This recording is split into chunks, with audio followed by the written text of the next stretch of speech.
Hi guys, it's Nicole and Lapping, and together with my team, we will discuss all about the multiplication rule of probability.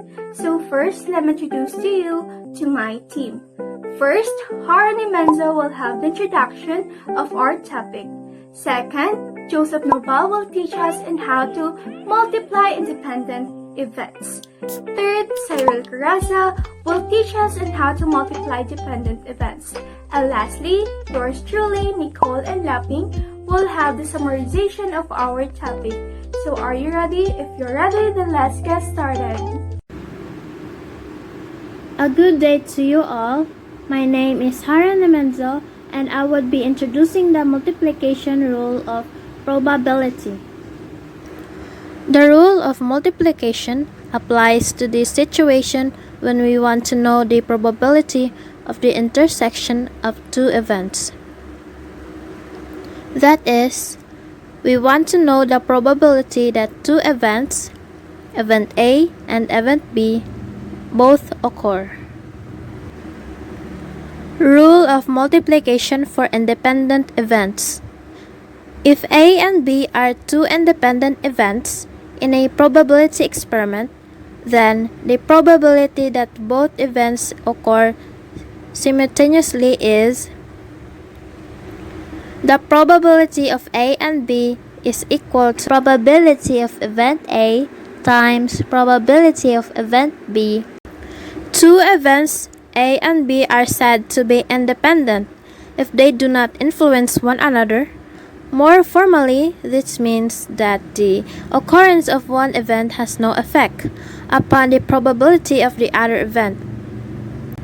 An example of an independent event is choosing a tree from a deck of cards, replacing it, and then choosing an ace as the second card, wherein choosing a tree and then replacing it after doesn't affect the probability of getting an ace as the second card.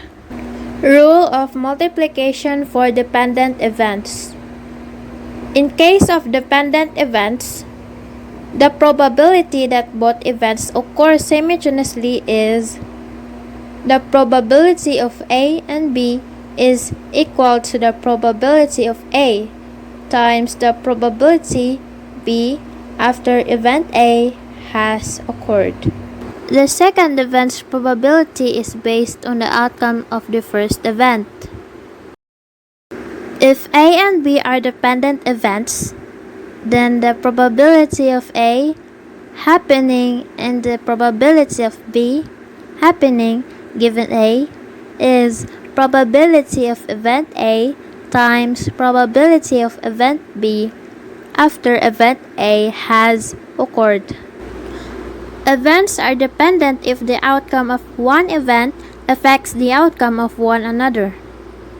For example, if you draw two colored balls from a bag and first ball is not replaced before you draw the second ball, then the outcome of the second draw will be affected by the outcome of the first draw.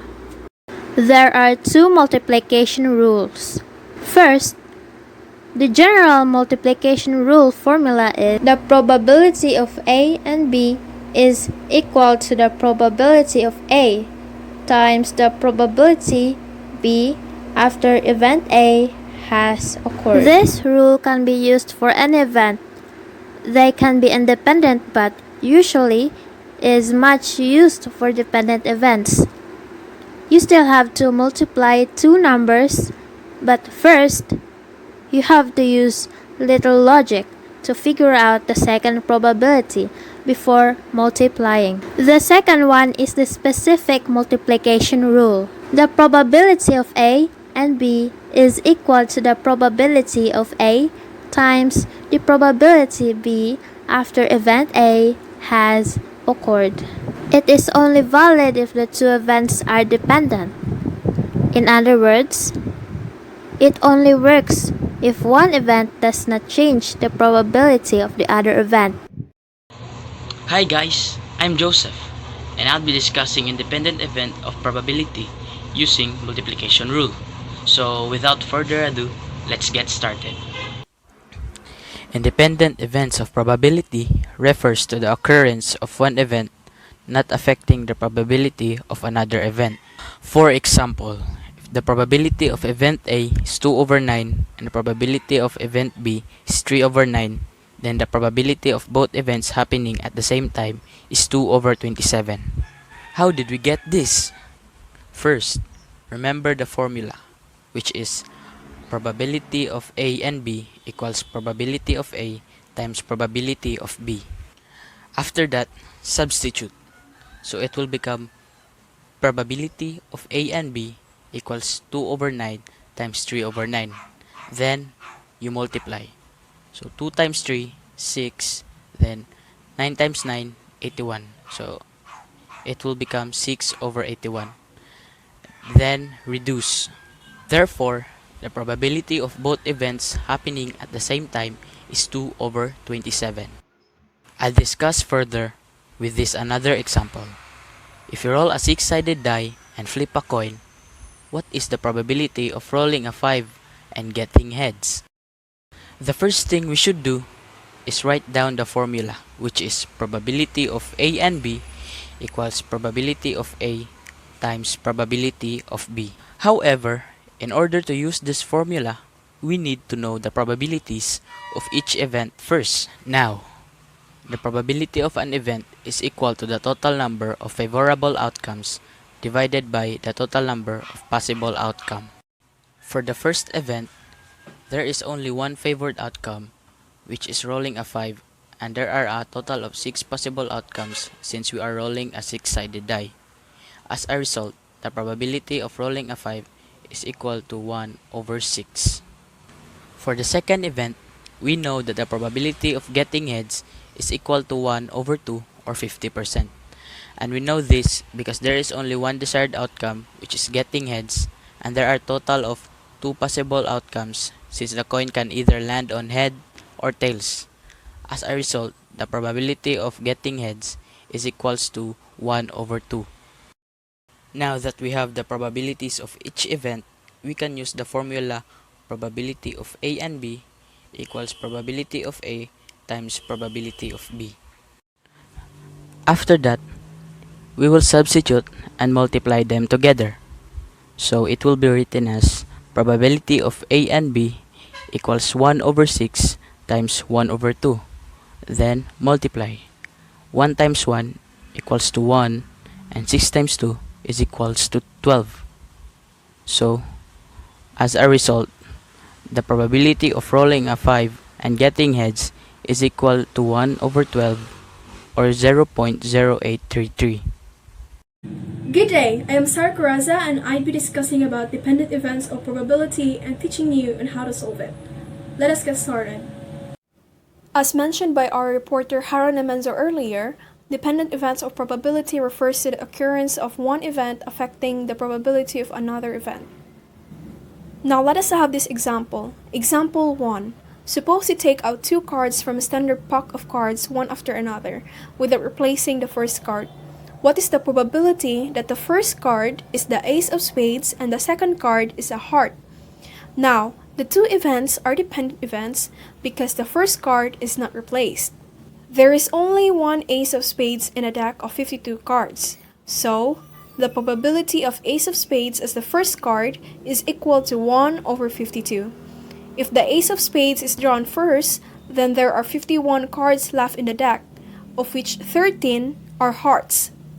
Therefore, the probability of a heart as the second card, given that the ace of spades as the first card has occurred, is equal to 13 over 51.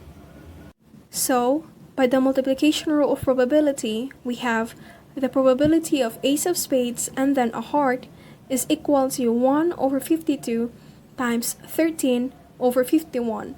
1 times 13, we got 13. 52 times 51 is equal to 2,652. 13 divided by 2,652, we got the answer 1 over 204. Another example we have here is, what is the probability of drawing 2 green marbles from a box of 10 marbles without replacement? To solve this problem, we of course use the formula the probability of A and B is equal to the probability of event A times the probability of event B, given that event A has occurred. Now let us assign event A as drawing the first green marble and event B as drawing the second green marble. The probability of drawing the first green marble is equal to 7/10 since the box is untouched. If this event is successful, there will be 6 marbles remaining with a total of 9 marbles left in the box. Therefore, the probability of drawing the second green marble is equal to 6/9. Finally, to get the answer, all we have to do is multiply all these two values together. Of course, first copy the formula, and then remember that our probability of event A is equal to 7/10, and the probability of event B, given that event A has already occurred, is equal to 6/9. And then we multiply these two together. It gives us an answer of 7/15 or 0.4667. Greetings for everyone, this is Nicola Napping and I'm going to have a quick summary of our topic. The multiplicative rule of probability or the multiplication rule of probability. This rule states that if you want to find the probability of both event A and event B occurring, you would multiply the probability of event A and the probability of event B. So I have here some examples. 2 cards are selected in sequence from a standard deck of cards. What is the probability of selecting a king and then a queen if the selection is done A with replacement, B without replacement? So let's start with A, with replacement. Since the experiment is done with replacement, then the two events are independent. So you will have, first, always remember the formula for multiplying independent events, then substitute it with the given. Let K be the event of drawing a king. Let Q be the event of drawing a queen. The probability of selecting a king and then a queen is equal to the probability of selecting a king times the probability of selecting a queen. So you will have 4/52 since there are 4 possibilities of getting king card in one deck consisting of 52 cards, multiplied by 4/52 since disregarding the first event, there are 4 possibilities of selecting queen card in one deck consisting of 52 cards still. Then we got the product of 1/169. Then from there, simplify and we get 0.0059. Thus, the required probability is 0.0059. This is an example of independent events of probability wherein the outcome of one event does not affect the outcome of the other event. So let's proceed to B, without replacement.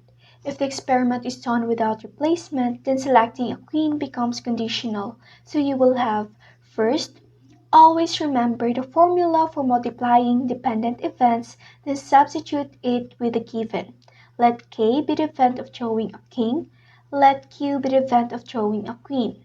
The probability of selecting a king and then a queen is equal to the probability of selecting a king times the probability of selecting a queen after selecting a king has occurred. So you will have 4/52 since this is your first draw. There is still 4 possibilities of selecting king in one deck cards consisting 52 cards. Multiplied by 4/51 since this is your second draw, there are 4 possibilities of selecting a queen. Since this is without replacing the first one you've picked, then you will only have 51 cards left in the deck of cards. Then we got the product of 4/633. And then from there we simplify it and got 0.0060. Thus, the required probability is 0.0060. Meanwhile, this is an example of dependent events of probability wherein the outcome of one event does influence the outcome of the other event.